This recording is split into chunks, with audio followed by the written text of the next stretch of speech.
Pô, tu podia propor lá no Mercosul, né? Sabe o quê? Que a gente pudesse fazer umas transações aí entre os países aí com um imposto reduzido, cara. Isso já tem. Mas eu tô falando assim, um imposto reduzido. Então, não, na verdade, não, é zero, já tem. Mas, pô, esse microfone aqui, se eu for lá comprar no Paraguai e for trazer pra cá, os caras vão me cobrar. Pois é, mas aí é que tá. Aí tem outra coisa, isso não é fabricado no Paraguai. Esse é o problema, entendeu? Isso foi importado. Se for fabricado no Paraguai, é tranquilo. Então, se for fabricado no Paraguai, não tem problema. Eles exportam soja para cá e outros commodities, entendeu? O problema é que o microfone foi fabricado fora, entrou no Paraguai, por sinal, eles não têm porto, né? Então, o caminho é o Brasil. Tudo isso daqui vem por container, tudo que a gente compra no Paraguai passou dentro do Brasil. Caralho, sério? Vem pelo Porto de Santos, pelo Porto de... Como que é um paraguaizinho aqui perto de São Paulo? Só pelo Porto. Verdade. Vem pelo Porto de Paranaguá, vem pelos portos, passa, né? O Brasil dá passagem, né? Ou algumas coisas também vêm por aérea, né? Ou seja, pelas companhias aéreas, mas é muito, muito menos. A maioria barcão, vem, né? Tem mais espaço exatamente, vem pelos portos em containers. Eles passam, né? A gente dá servidão, que é a passagem, eles passam sem pagar imposto, etc. Tal, pois vendem para o Brasil. Então, que engraçado, por que será que esses troços são tão mais baratos no Paraguai? Respondo, não tem problema. Porque o imposto é mais barato. Muito mais barato. É ridículo de mais barato. É o imposto de importação que é mais barato. Né? Por que isso lá atrás foi modificado no Brasil? Porque o Brasil começou a deixar de industrializar. Então veio uma lei, né, que hoje já não existe, é uma lei para garantir, né, que no mercado de informática o Brasil começasse a produzir. Né? Uma reserva. Funcionou? Então... Mais ou menos. Mais ou menos. Porque, veja bem... microfone dessa qualidade aqui brasileira. Por que mais ou menos? Porque vários produtos vieram e começaram a vir por Manaus, né, por Zona Franca, etc. Tal. E outros foram construídos. Então, carcaça, por exemplo, dos computadores, uma série de coisas aí, ou alguns partes do hardware são de fabricação nacional. Sim. O resto vem de fora. Então, na verdade, o que eles queriam lá atrás era promover a indústria nacional para gerar emprego, porque se você importa tudo, você acaba destruindo o emprego aqui no Brasil. Isso é um problema sério, né? É o problema que o Paraguai tem. O Paraguai hoje vive do emprego no serviço, ou seja, compra e vende. Aí o pessoal você entra, atravessa a fronteira, tem milhares de lojas lá vendendo a mesma coisa. Quer dizer, é o que eles acham para fazer. Né? E a gente precisa promover a industrialização do país. Mas eu acho que nesse caso, esse imposto muito forte de importação, ele acaba sendo um remédio que ele causa mais dano do que realmente traz uma solução, sabe? Porque então, ele é um imposto muito alto, né? A gente tem que talvez rever isso, é uma questão de iniciativa do governo, não pode ser feito pelo parlamento, porque quando você diminui receita, isso os parlamentares, ou seja, os deputados e senadores não podem fazer, né? Quando você abre mão de receita, isso é constitucionalmente, exatamente, só o executivo que pode abrir. Entendi. Então, aí você tem limites para esse tipo de coisa. Né? O que a gente precisa é estabelecer o que a gente quer fazer no Brasil. Né? Qual que é o nosso... qual que é a nossa produção? Nós vamos ficar só na produção agrícola, né?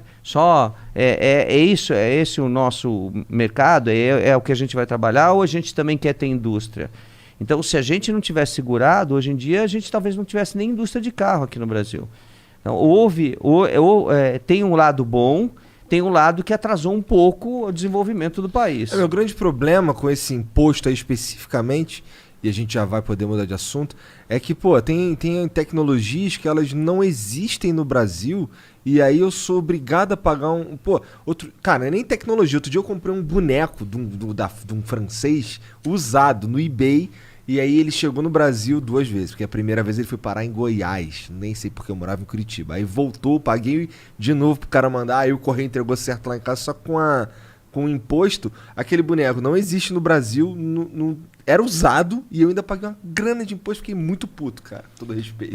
Eu acho que o imposto deveria ser um pouco menor. Né? Acho que deveria ser zero. Então, na minha veja opinião. bem, nós estamos fazendo. Eu sei que é radical. Nós estamos mas fazendo, eu acho que no mundo moderno. Mas se a gente mano, tiver o imposto zero, a gente também não tem como pagar a prestação de serviços públicos. Tem. A gente tem, sim.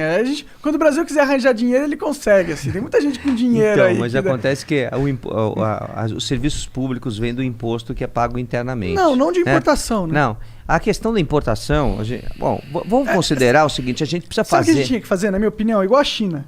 Se a gente pega taxa zero de importação, pega a tecnologia, copia na cara dura, reproduz aqui nas nossas indústrias, pau no cu dos americanos, começa a vender, começa a competir, crescer que nem o caralho. Foda-se, mano. A gente tem que copiar tudo, igual a China fez, na minha opinião. A China encontra no Brasil comida, né? Eles têm tecnologia, de fato. Mas o que eles fizeram? Não foi bem assim. O que eles fizeram foi... Eles fizeram acordos com os grandes fabricantes, né? E depois que passa um tempo, cai em domínio público, tá? Então eles podem fabricar. Então você pega, por exemplo, o carro Lifan, que é um carro chinês, né? Andou por aqui, depois saiu, voltou de novo, etc. Um carro chinês. A tecnologia de motor da Lifan é da Toyota. Mas é o motor da Toyota que já foi há 20 anos atrás, entendeu? Mas é a tecnologia. Porque aí eles aproveitam. E aí eles pegam essa tecnologia e desenvolvem essa tecnologia. O que eles vêm fazendo ao longo dos anos é exatamente isso. Eles estão se aproveitando, né? Como eles têm muita gente, a mão de obra lá é muito barata, eles estão Mas será se que não há um especializando... respeito a patentes lá? Então... Você sabe que não, né? Sabe não? que algumas coisas sim, outras não. Não, respeito à patente. Sim.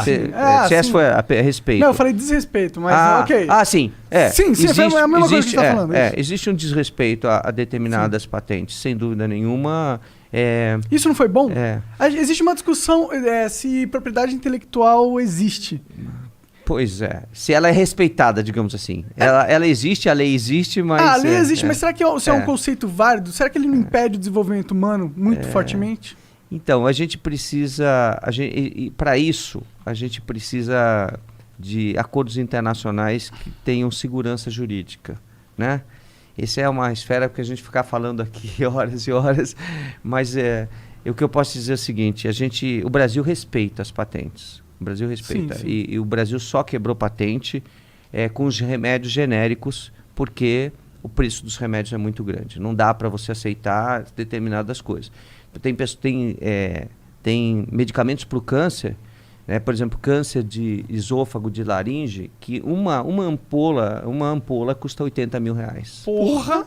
Entendeu? Então, uma pessoa que tem que tomar 3 ampolas para poder curar um câncer, está pagando um absurdo. Existe um genérico desse, não? Não, desse não existe. Nossa. Mas quando a gente quebrou as patentes, né, depois de muitos anos, foi para garantir que a população tivesse preços mais justos em relação ao remédio. Agora, a gente tem muito que fazer ainda em relação a isso, viu?